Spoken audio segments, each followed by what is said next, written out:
Bonjour à toutes et à tous et bienvenue dans ce nouveau Good Morning Market du vendredi 19 avril, donc vendredi saint.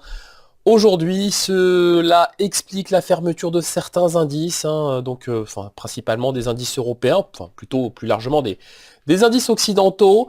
Malgré ça, eh bien, les marchés restent ouverts, car typiquement le marché du Forex ou encore celui des crypto-monnaies continue de côté, et c'est ce à quoi nous allons nous intéresser ce vendredi. Passons tout de suite au calendrier économique de ce 19 avril.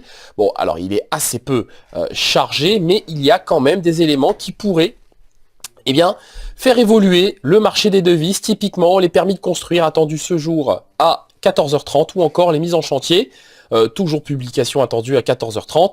Donc statistiques évidemment qui devraient faire évoluer, qui devraient faire office plutôt de catalyseur, notamment sur les paires qui cotent contre le dollar, ou plutôt même sur le dollar américain.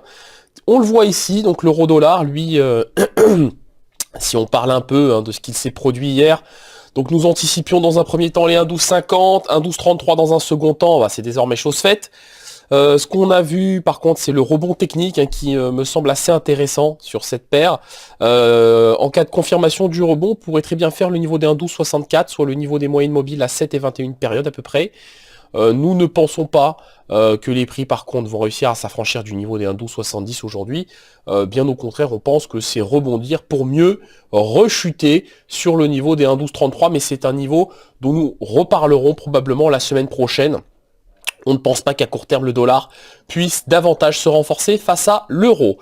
Passons au Bitcoin qui lui aussi construit une formation chartiste assez intéressante. Si on tient compte du positionnement des acheteurs, on voit que ces derniers se placent de plus en plus haut. Donc sur cette oblique, on voit aussi que les prix sont toujours portés par les moyennes mobiles à 7 et 21 périodes. Donc des acheteurs qui se placent de plus en plus haut, des vendeurs qui restent short des mêmes niveaux de prix.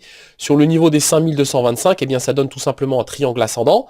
Nous y croyons à ce triangle ascendant. Nous pensons qu'on pourrait faire, en cas de matérialisation de celui-ci, de confirmation de celui-ci, le niveau des 5500, et pourquoi pas même dans un futur proche le niveau des 6000 $ pour un Bitcoin.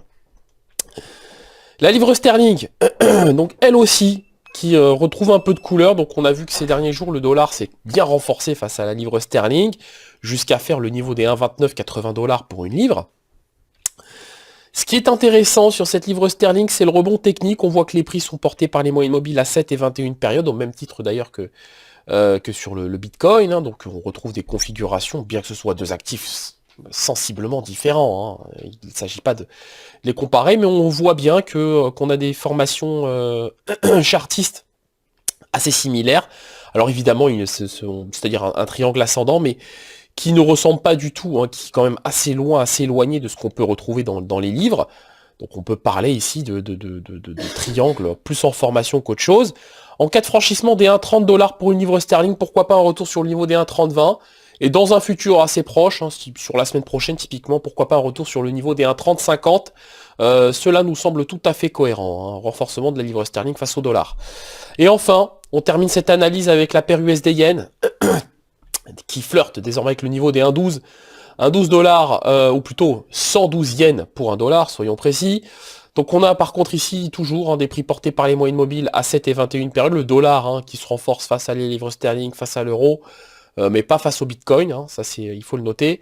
On voit que une fois de plus ici on peut retrouver à court terme le niveau des 112,2 yens pour $1, mais en cas de rupture des moyennes mobiles à 7 et 21 périodes, ça ouvrirait tout simplement la porte au support de court terme sur les 110,88, et en cas de confirmation de franchissement de ce nouveau support, ce sera un support de plus long terme, soit le niveau des 109,77 yens pour $1.